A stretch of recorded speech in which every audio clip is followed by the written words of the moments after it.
지영이는 몸을 숙여 문틈으로 살짝 비친 흰 종이 한 장을 집어들며 눈을 찡그렸다. 처음에는 의심으로 가득 찬 그녀의 시선이었지만 종이 위에 적힌 굵은 글씨 부동산 양도 허가 가 눈에 들어오자 얼굴이 굳어졌다가 점차 창백해지는 것을 보았다. 눈썹을 찡그리며 분노와 공포가 뒤섞인 눈빛을 번뜩였다. 마치 상상 이상의 무언가를 본 듯했다. 이슬비가 내리는 오후 조용했던 집이 그 순간 얼어붙는 듯했다. 나는 낡은 핸드백 끝자락을 꽉 움켜쥔 채 테이블 옆에 서 있었다. 지영의 손이 떨리는 것을 보니 가슴이 아팠다. 손에 든 종이가 마치 마음속 깊은 곳에서 분노가 치밀어 오르는 듯 가늘게 떨렸다. 높고 날카로운 그녀의 목소리가 무거운 침묵을 깨고 마치 숨막히는 공간을 가르는 칼날처럼 울려 퍼졌다. 엄마, 뭐 하는 거예요?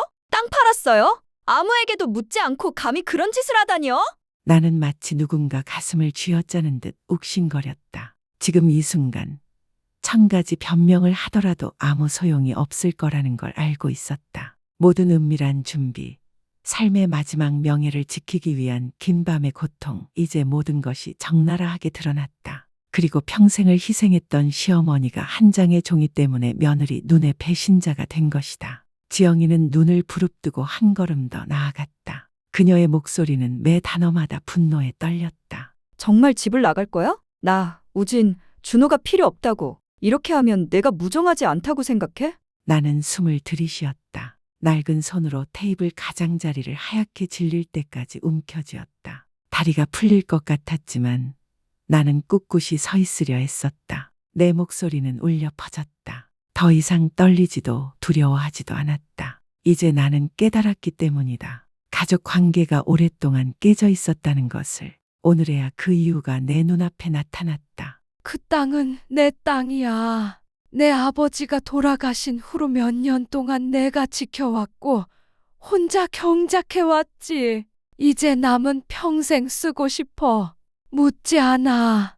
왜냐하면 내가 알기 때문이야. 묻고 보니 거짓말만 들었어.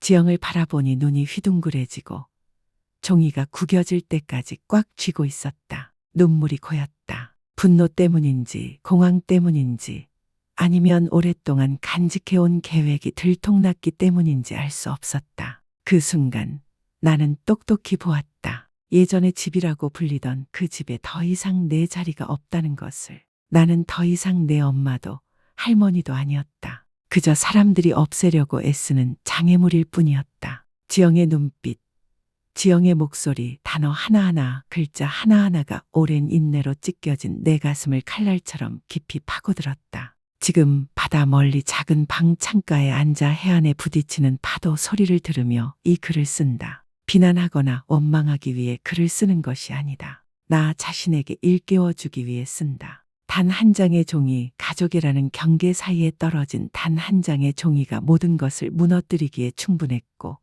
늙은 어머니를 한때 가족이라 불렀던 곳에서 밀어내기에 충분했다. 작별 인사도 없이 침묵 속에서 지영은 여전히 그 자리에 서 있었다. 종이를 꽉 쥐고 있던 손은 구겨져 창백해졌고 눈은 분노뿐 아니라 통제할 수 없이 드러난 진실에 대한 공포로 불룩 튀어나와 있었다. 분노에 뺨이 붉어졌지만 그 이면에는 두려움이 선명하게 보였다. 이 늙은이가 감히 스스로 결정을 내렸다는 이유만으로 자신의 것이라고 믿었던 무언가를 잃을지도 모른다는 두려움이었다. 그 순간 현관 밖에서 빗소리가 들려올 정도로 조용한 방 한가운데서 나는 이상하리만치 공허함을 느꼈다. 하고 싶은 말, 변명하고 싶은 말, 설명하고 싶은 말들이 목구멍에 팽팽하게 걸려 마치 보이지 않는 끈이 조여와서 나오지 못하는 듯했다. 나는 낡은 손을 테이블 가장자리에 얹은 채 생각했다. 내가 뭘 잘못한 걸까? 마지막 한 조각의 명예를 혼자 간직하고 싶었는데 도대체 어디서부터 잘못된 걸까?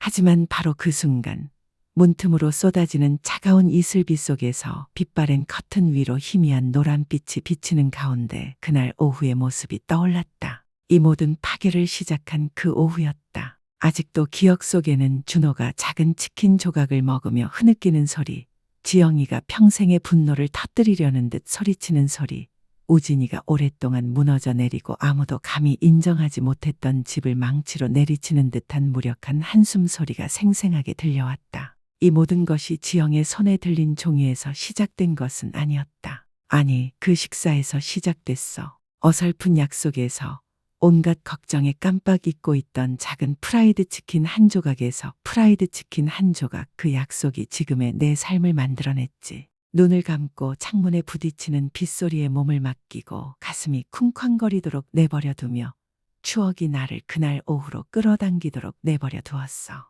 아주 사소한 것에서 비극이 시작된 그날로 지영이는 손에 든 종이를 꽉 쥐고 분노와 혼란이 뒤섞인 눈빛을 번뜩였어. 마치 방금 발견한 사실을 믿을 수 없다는 듯 나는 며느리를 바라보며 가만히 서 있었어. 가슴이 아팠어. 차가운 바람이 창문으로 불어와 이슬비에 촉촉함을 실어 날려 이마에 머리카락이 헝클어졌지. 그 순간 지영이의 거친 숨소리와 희미한 노란 불빛 사이로 내 눈앞에 그날 오후의 모습이 보이는 듯했어. 내가 겪고 있던 모든 상처와 고통의 시작이었던 그날 오후. 그날 하늘은 지금 내 마음처럼 잿빛이었고 준호가 종종 앉아 내 이야기를 기다리던 계단은 가랑비가 내리며 젖어 있었다. 나는 부엌에 웅크리고 저녁을 준비하느라 애썼다. 채소를 하나하나 집어들고 쌀 한 줌을 씻을 때마다 손이 떨렸다. 내 마음은 생각과 망각으로 가득했다. 준호가 마당에서 달려왔다. 발은 진흙투성이었고 재킷은 흠뻑 젖어 있었다. 달리느라 숨이 턱턱 막혔다. 할머니, 엄마가 저한테 프라이드 치킨 시켜 드시라고 했어요. 엄마는 너무 바쁘시잖아요. 할머니, 저 대신 기억해 주세요. 저는 프라이드 치킨을 정말 좋아해요. 준호는 내 다리를 껴안고 크고 동그랗고 반짝이는 눈으로 할머니를 바라보았다. 할머니에 대한 절대적인 신뢰가 빛났다. 나는 그의 머리를 살며시 쓰다듬으며 억지 미소를 지었다. 그래, 할머니가 기억해 주셨어요. 가서 옷 갈아입고 감기 걸리지 마세요. 약속을 했다. 아주 작은 약속이었다. 하지만 준호가 도망가자 나는 부엌으로 돌아섰다. 온갖 이름 없는 일에 얽매여 있었다. 진흙투성이 신발에 젖은 바닥을 닦고 더러운 옷을 챙기고 국그릇을 확인하고 그렇게 그 약속은 더 이상 민첩하지 않은 늙은이의 지친 생각 속에 묻혀버렸다. 식사 시간이 되자 나는 간단한 식사를 차렸다. 따뜻한 미역국 한 솥, 황금빛 생선 튀김 한 접시, 우진 엄마가 시골에서 보내준 김치 한 그릇, 그리고 어린 조카가 기다리던 닭튀김이 그리운 그 한 끼. 준호는 식탁을 바라보았다. 평소 반짝이던 그의 눈이 이제 어두워졌다. 주위를 둘러보더니 떨리는 목소리로 물었다. 할머니, 아직 닭튀김 안 시키셨어요? 그의 목소리는 작았지만 내 귀에는 천둥처럼 컸다. 입을 열기도 전에 그의 통통한 볼을 타고 눈물이 흘러내렸고 그의 목소리는 흐느낌으로 가득 차 있었다. 안 먹을 거야. 닭튀김 먹고 싶어. 약속했잖아. 준호의 울음소리는 내 가슴을 꿰뚫는 칼날 같았다. 흐느낌은 집안에 울려 퍼지고 베란다에 떨어지는 빗소리와 어우러져 숨이 막힐 정도로 가슴 아팠다.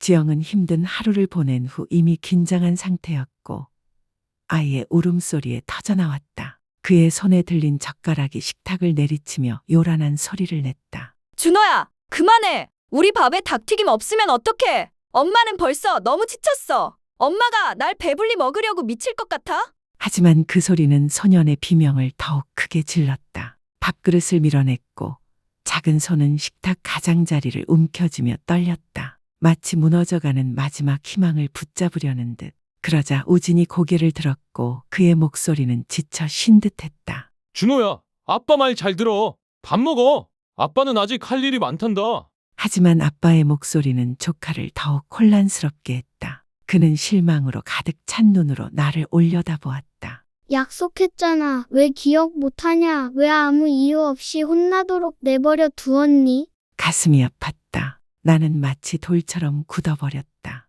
작은 약속이었지만 어쩌다 이렇게 된 걸까? 지영이는 환한 눈으로 나를 노려보았다. 봐, 엄마?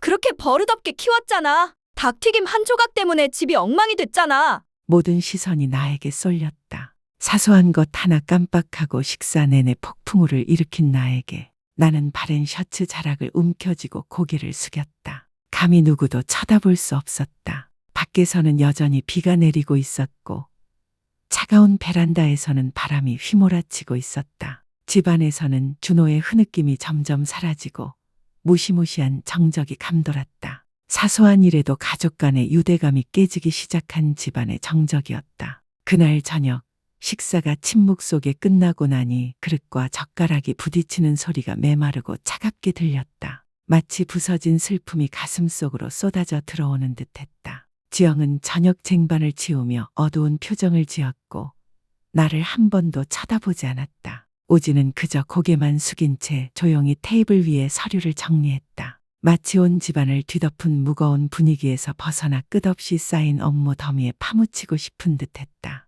준호는 붉게 충혈된 눈과 여전히 눈물로 얼룩진 작은 얼굴로 말없이 앉아 있었다. 젓가락도 쓰지 않고 얇은 빗줄기가 현관을 뒤덮은 창밖만 바라보았다. 마치 방금 느꼈던 슬픔을 지워줄 기적을 기다리는 듯했다. 나는 작은 방 구석에 웅크리고 앉아 빗소리, 문틈으로 스치는 차가운 바람 소리에 귀를 기울였다. 낡은 손이 낡고해진 셔츠 자락을 꽉 쥐었고 누군가 내 숨결을 막는 듯 가슴이 아팠다. 고작 프라이드 치킨 한 조각, 손주와의 작은 약속이었는데 왜 이런 일이 벌어지게 했을까? 왜 온 가족이 분노와 원망을 터뜨리는 핑계가 된 걸까? 현관 바깥에서 들려오는 바람소리, 시계의 똑딱거리는 소리가 내 가슴을 무겁게 짓누르는 슬픔의 리듬을 깨뜨리는 듯했다. 밤이 깊어지자 집안은 고요해졌지만 내 안에는 그날 저녁의 소리들, 준호의 울음소리, 지영의 고함, 우진의 무거운 한숨소리가 여전히 메아리치며 고통스러울 정도로 나를 괴롭혔다. 이제 내 마음을 따뜻하게 할 온기는 남아있지 않았다. 오직 차가움만이 뼛속 깊이 스며들었다. 밤바람이 아니라 방금 다시 한번 갈라진 옛 마음에서 느껴지는 차가움이었다. 나는 알고 있었다. 오늘 밤은 아주 길다는 것을. 평생을 다 합친 것처럼. 그리고 그 긴 밤 동안 나는 나 자신과 마주해야 했다. 가장 가슴 아픈 질문과 마주해야 했다. 이 집에서 내가 끝까지 사랑했던 사람들의 마음속에 내 자리는 어디에 있을까? 그날 밤 매 순간이 끝없이 느껴졌다. 밖에는 이슬비가 끝없이 내리며 창유리의 줄무늬처럼 달라붙었다. 마치 그 순간 내 기분처럼 흐릿하고 차갑고 외로웠다. 나는 침대 가장자리에 말없이 앉아 있었다. 낡은 손은 떨렸지만 손수건의 해진 끝을 살며시 어루만졌다. 가슴이 아팠다. 우진이 생각났다. 한때 내 품에 안겨있던 아들. 어린 시절 고열로 밤새도록 흔들어주던 아들. 한때 사랑했던 며느리. 삶에 지쳤다고 투덜거릴 때마다 나를 지켜주던 지영이 생각났다. 그리고 어린 손자 준호가 생각났다. 이 늙은 가슴 속에 아직 희미하게 남아있는 마지막 빛이었다. 하지만 방금 거실에서 들려온 속삭임은 오랜 세월 붙잡고 있던 모든 믿음을 앗아갔다. 배신의 아픔뿐 아니라 사랑하는 사람들의 눈에 내가 짐일 뿐이라는 사실을 깨달은 실망감이었다. 더 이상 가만히 앉아 있을 수 없었다. 강한 충동에 휩싸여 얇은 스웨터를 재빨리 걸치고 조용히 문을 열고 무거운 걸음을 복도로 내디뎠다. 숨이 막힐 듯 숨막히는 어둠에서 벗어나고 싶었다. 하지만 거실을 지나며 발걸음을 멈췄다. 반쯤 닫힌 문틈으로 희미한 노란 불빛이 새어나와 우진과 지영의 긴장된 얼굴을 비추었다. 그들은 여전히 테이블에 앉아 종이 조각들을 들고 있었는데 나는 그것을 바로 알아보았다. 내가 오랫동안 간직해온 토지 관련 서류 사본이었다. 지영은 얼굴을 찡그리며 종이 한 귀퉁이를 가리켰다. 있잖아? 엄마 여기 서명만 하면 돼. 땅 양도가 끝나면 그 땅을 팔면 빚을 갚고 남은 돈으로 가게를 확장할 수 있어. 너무 어려워. 우진은 헝클어진 머리를 손으로 쓸어 넘기며 지친 목소리로 말했다. 알아. 하지만 죄책감이 들어. 부모님이 고생하신 거니까 엄마를 속이고 싶지 않아. 지영은 차갑게 웃으며 눈빛을 차갑게 했다. 바보? 바보라고? 엄마는 늙으셨고 머리도 막지 않으셔.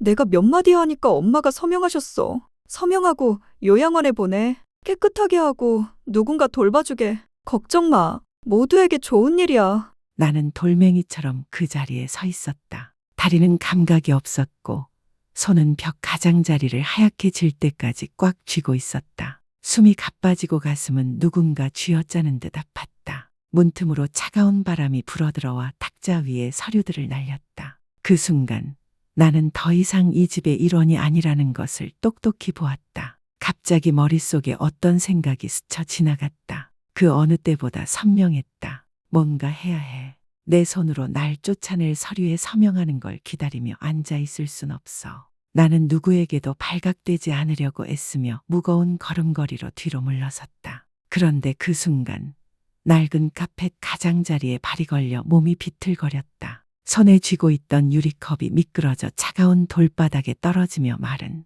쨍그랑 소리를 냈다. 우진과 지영은 그 소리에 깜짝 놀랐다. 둘 다 뒤돌아보았지만 나는 이미 복도의 어둠 속에 숨어 벽에 등을 기대고 북소리처럼 쿵쾅거리는 심장 소리를 듣고 있었다. 나는 조용히 방으로 돌아와 방문을 살며시 닫고 바닥에 주저앉았다. 눈물이 왈칵 쏟아졌지만 재빨리 닦아냈다. 이제 더 이상 발각되는 것도 꾸중 듣는 것도 두렵지 않았다. 오직 걸을 용기가 나지 않는 것, 마지막 자존심마저도 지키지 못하는 것, 그것만이 두려웠다. 밖은 더 거세졌고 바람은 베란다에 세차게 불었지만 내 마음은 더 이상 차갑지 않았다. 그 순간 나는 알았다. 내일 새벽은 단순한 새날이 아니라 내가 스스로 선택한 길의 시작이었다. 그날 밤은 평생처럼 길었다. 매 시간 복도의 시계는 똑딱거렸고 마치 내 마지막 믿음을 이 집 밖으로 몰아내는 리듬처럼 들렸다. 나는 침대 가장자리에 꼼짝도 하지 않고 앉아 차가운 벽에 등을 기댔다. 마치 자존심이 남긴 마지막 온기를 붙잡으려는 듯 늙은 손으로 셔츠 자락을 꽉 쥐고 있었다. 베란다 밖에서는 빗소리가 끊이지 않았고 창문으로 불어오는 바람은 피부를 차갑게 식혔지만 심장의 떨림은 멈췄다. 더 이상 두렵지 않았다. 한때 내가 쌓아 올린 집에서 밀려나는 고통은 바닥을 쳤다. 이제 나를 재촉하는 것은 오직 하나뿐이었다. 떠나야 했다. 더 이상 사랑하지 않아서가 아니라 모든 것을 앗아가는 서류에 서명해야 하기 전에 마지막 남은 명예를 지켜야 했기 때문이다. 밤새도록 생각했다. 내 삶의 이유였던 아들 우진이 생각났다. 한때 딸처럼 여겼던 며느리 지영이 생각났다. 그리고 이 늙은 가슴을 둘러싼 어둠 속 마지막 빛, 순진한 손자 준호가 생각났다. 생각에 잠긴 채 눈물을 삼키며 나는 스스로에게 말했다. 이 아이가 커서 조부모가 멸시받고 가족이 물건처럼 사고 파는 모습을 보게 둘 순 없어. 그리고 얼룩진 창문으로 희미한 아침 햇살이 스며들어 주름진 내 얼굴을 비추자 나는 결심했다. 다리는 더 이상 떨리지 않았고 눈은 말랐으며 심장은 오랜만에 강렬하고 고통스러운 리듬으로 뛰었다. 나는 천천히 일어서서 낡은 카디건을 걸치고 해진 스카프 끝을 고쳐매고 문을 열었다. 내 발걸음은 아침의 고요한 숨결에 조용히 어우러졌지만 한 걸음 내디딜 때마다 내가 선택한 길, 모든 계산과 거짓을 내려놓고 자존심과 마지막 순수한 사랑을 지키기 위한 길로 첫 발을 내딛고 있음을 알았다. 그래서 나는 준비를 시작했다. 더 이상 망설임도 두려움도 없었다. 한 걸음 내딛지 않으면 더 이상 나 자신이 아니라는 것을 깨달았기 때문이다. 그날 아침 지영이가 무거운 책가방을 들고 서둘러 문 밖으로 나갔을 때 우진이 책상에 웅크리고 앉아 피곤한 눈으로 컴퓨터 화면을 응시했을 때 나는 남편의 옛 방문 앞에 조용히 서 있었다. 낡은 손이 달아빠진 나무 표면을 부드럽게 어루만졌다. 마치 기억이 되살아날까봐 두려워하는 듯 손가락이 떨렸다. 긴 잠 못 이룬 밤 동안 굳어진 결의가 누그러졌다. 나는 문을 밀쳐 열었다. 경첩이 삐걱거리는 소리가 마치 작별 인사처럼 정적 속에 울려 퍼졌다. 오래된 나무 냄새, 축축한 종이 냄새, 그리고 방 안에 남은 밤이슬의 차가운 기운이 코를 찔렀다. 초겨울의 희미한 햇살이 먼지 쌓인 창문으로 비스듬히 들어와 그가 직접 만든 오크 캐비닛을 비추고 있었다. 나는 자리에 앉아 세월의 흔적이 묻은 종이 뭉치를 훑어보았다. 토지 이용권 증서, 저축 통장, 매매 계약서. 각 페이지는 마치 추억의 한 조각 같았다. 남편과 함께 밤새 걱정하며 깨어있던 날들,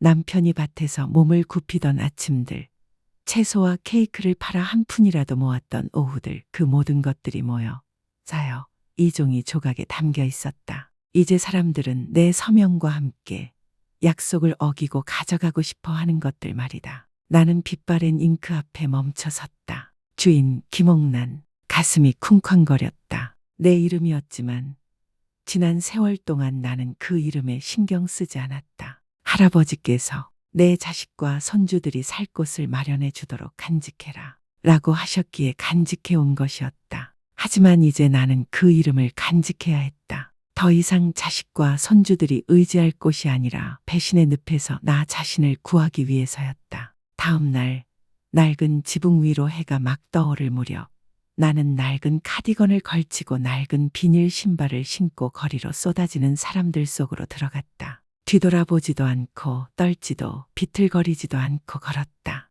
한 걸음 한 걸음이 단호한 박자였다. 할머니, 더 이상 망설이지 마세요. 더 이상 마음 약해지지 마세요. 은행에 가서 통장에 남아있던 돈을 모두 인출했다. 영수증에 찍힌 모든 달러, 모든 센트는 수년간의 노고와 잠 못 이루는 밤의 걱정 그리고 인내를 상징했습니다. 하지만 이제 저는 아플 때 자신을 보호하기 위해서가 아니라 삶의 마지막 여정을 원망이나 분노 없이 준비하기 위해 그 돈들을 모읍니다. 은행에서 법률 사무소로 갔습니다. 제가 이렇게 말하자 젊은 변호사는 깜짝 놀랐습니다. 제 명의로 된 모든 자산을 팔고 싶습니다. 빨리, 비밀리에, 가족 중 아무도 모르게요. 그는 잠시 망설이다가 물었습니다. 정말이요? 그렇게 중요한 문제인데 자녀와 손주들과 상의해 보시는 게 어떻습니까? 저는 미소를 지었습니다. 미소는 더 이상 따뜻하지는 않았지만 떨림도 멈췄습니다.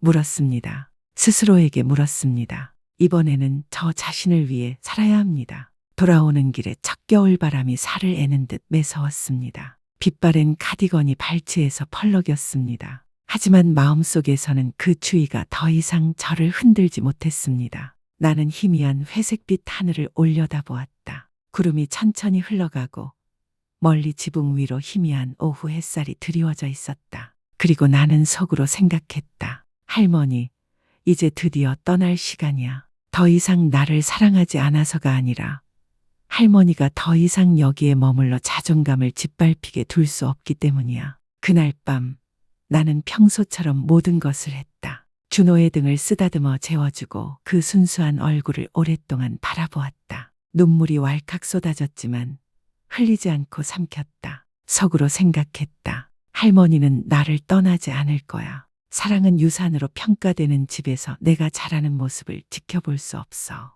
밤이 깊어졌다. 바람이 여전히 문틈으로 스며들었고 현관에는 나뭇잎들이 바스락거렸다. 나는 작은 테이블에 앉아 모든 서류, 영수증, 계약서를 꼼꼼히 살펴보았다. 테이블 램프의 불빛이 내 앙상한 손에 닿자 고난의 주름과 충분히 고통받은 한 여인의 강철 같은 결의가 드러났다. 그리고 나는 그날 그 시간, 내가 서명하는 날, 이 집을 떠나는 시간이 다가오고 있음을 안다. 그 후로도 나는 한때 내 인생 전부라고 여겼던 집에서 그림자처럼 조용히 살았다. 여전히 아침 일찍 일어나 마당을 쓸고 선반의 먼지를 하나하나 닦고 우진에게 따뜻한 차를 끓여주고 준호가 현관에서 꺾어온 들국화를 내 손에 쥐어줄 때 말없이 미소 지었다. 하지만 마음속 깊은 곳에서는 모든 숨결, 모든 발걸음, 모든 눈빛에 아무도 눈치채지 못할 결의가 담겨 있었다. 나는 스스로의 길을 선택했고 더 이상 인내할 여지를 남기지 않았다.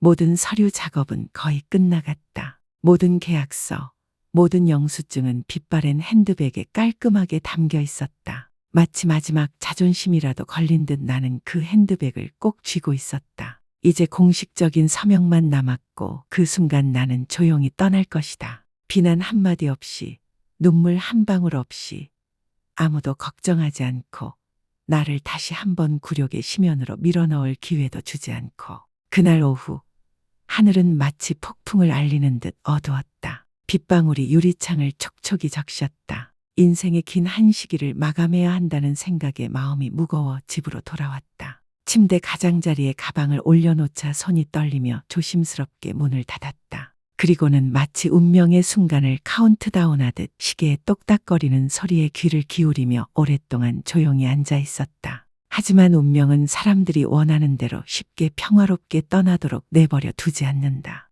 파일에서 종이 한 장이 실수로 떨어져 문틈에 끼었다. 창틀을 스며드는 차가운 바람에 종이의 하얀 모서리가 흔들렸다. 나도 모르게 나는 여전히 말없이 앉아 멍하니 앞을 바라보았다. 머릿속은 메아리쳤다. 할머니, 한 걸음만 더 가세요. 너무 마음 약하게 하지 마세요.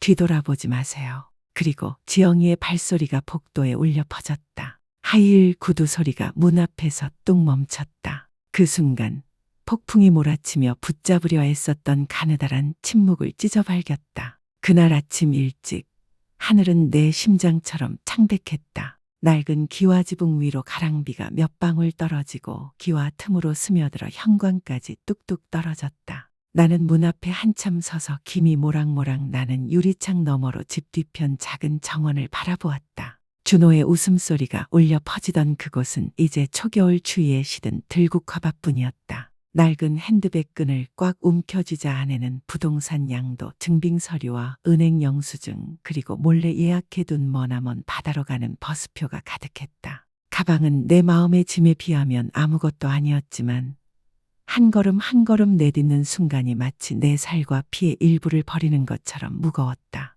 나는 대문을 열고 거리로 나가 초겨울 아침 사람들의 물결 속으로 뛰어들었다. 아무도 작고 늙은 어머니가 한때 자신의 세상이었던 집을 조용히 떠나는 것을 알아차리지 못했다. 나는 고개를 돌리지도 감히 3층짜리 집을 돌아보지도 않았다. 그 집에는 수많은 추억과 아이들과 손주들을 걱정하며 잠 못 이룬 밤들이 가득했다. 뒤돌아보면 앞으로 나아갈 용기가 나지 않을까봐 두려웠다. 은행으로 가는 길에 차가운 바람이 이슬비를 실어 얼굴을 스쳤지만 마음은 너무 굳어 더 이상 추위를 느낄 수 없었다. 나는 수십 년간의 노고로 모은 저축을 모두 꺼내 마지막 절차를 마쳤다. 긴 영수증에는 숫자가 가득 적혀 있었다. 수많은 땀방울, 잠 못 이룬 밤, 그리고 이제 나만 간직할 수 있는 수많은 묵묵한 희생을 상징하는 숫자들이었다. 나는 관광 안내소로 이어지는 작은 길을 따라 걸었다. 발밑에는 빗물이 고여 반짝이는 웅덩이가 옅은 회색빛 하늘을 비추고 있었다.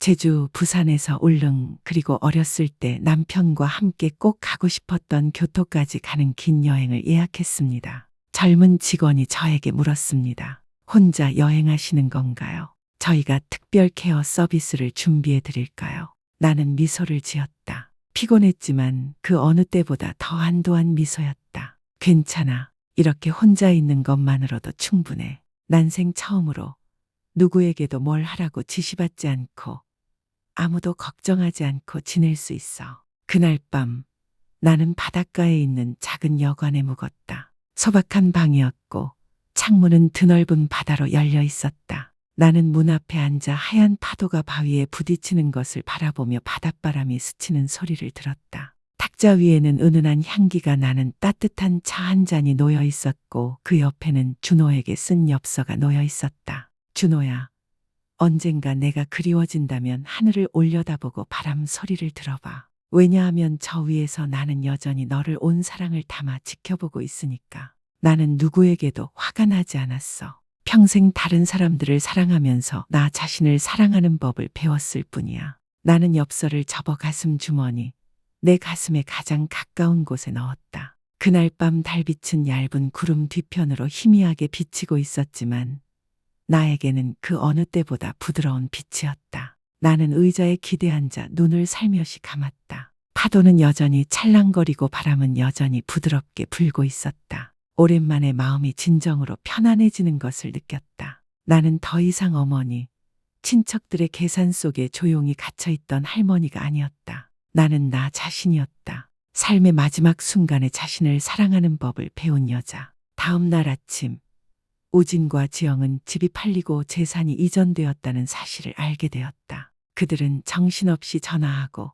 문자를 보내고 이메일을 보냈다. 엄마, 제가 잘못했어요. 돌아와요. 그렇게 떠나면 준호가 어떻게 살아갈 수 있어요? 우린 아무것도 필요 없어요. 그냥 당신이 필요할 뿐이에요. 하지만 나는 답장을 하지 않았다. 화가 나서가 아니었다. 하지만 이해했기에 그들은 나를 잃어서가 아니라 한때 자신들의 것이라고 생각했던 무언가를 잃어서 아팠다는 것을. 그리고 그 낯선 땅의 작은 방에서 나는 계속해서 바다를 바라보고 파도 소리를 듣고 짭짤한 바람을 느꼈다. 그리고 나는 깨달았다. 평생 길을 잃은 채 다시 나를 찾았다는 것을. 떠나기 위해 버스에 오르기 전 나는 길가의 작은 우체국 앞에 다시 멈춰섰다. 초겨울 아침의 차가운 공기 속에 서서 나는 준비된 엽서를 꽉 쥐었다. 희미한 햇살 아래 야생 데이지 꽃밭이 그려진 엽서였다. 어쩌면 이것이 이 땅에서